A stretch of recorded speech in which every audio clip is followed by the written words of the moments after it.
दुख हमेशा अपने ही क्यों देते हैं? जब कोई दूसरा हमें दुख दे तो हमें इतना दर्द नहीं होता जितना कि हमारे अपनों के दुख देने पर होता है। लोग हमेशा भगवान से शिकायत करते हैं कि मैं तो अपनों का बहुत भला करता हूं, लेकिन फिर भी मुझे दुख ही मिलता है। ऐसा क्यों?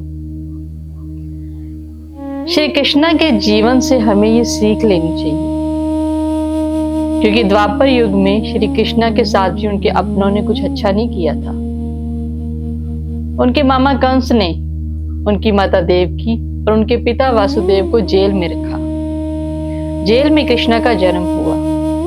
पैदा होते ही उन्हें अपने माँ बाप से दूर जाना पड़ा, सिर्फ उनके मामा कंस की वजह से।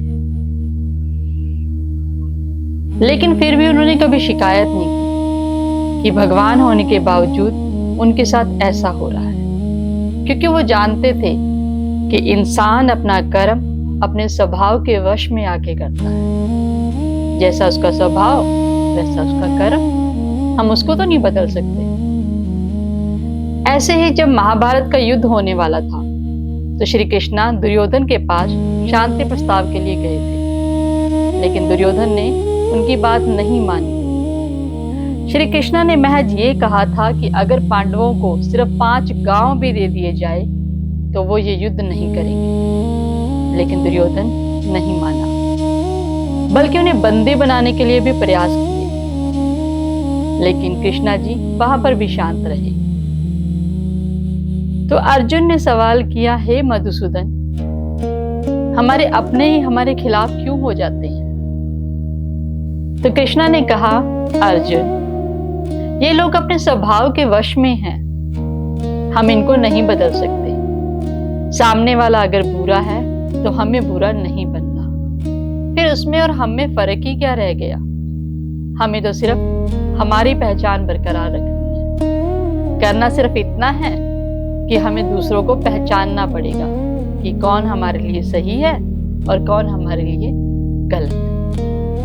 ऐसे ही हमारे सामान्य जीवन में भी जब हम अपनों से दुखी हो जाते हैं तो कोशिश करते हैं कि हम उनसे बदला लें, लेकिन ये न्याय की प्रकृति नहीं है।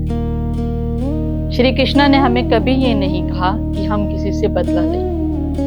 उन्होंने सिर्फ हमें कर्म करने के लिए कहा, क्योंकि अगर हम उन्हीं लोगों की तरह सोचने लगे, उन्हीं लोगों की तरह बर्ताव करने लगे, तो राक्षस और देव में कोई फर्क नहीं रहेगा।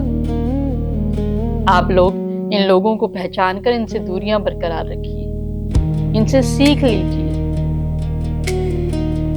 ये जरूरी नहीं कि हमेशा ही लोग आपके अच्छेपन से या आपके परोपकार के स्वभाव से आपको अच्छा ही फल दें। वो आपके विरोधी भी हो सकते हैं, आपके विरुद्ध खड़े भी हो सकते हैं, लेकिन आपको उनसे भी सीखना है। हर बुरा वक्त या बुरा इंसान हमें कोई ना कोई अच्छी शिक्षा देकर जाता है। तो श्री कृष्ण के जीवन की सीख हमें हमारे जीवन में उतारनी चाहिए। राधे राधे।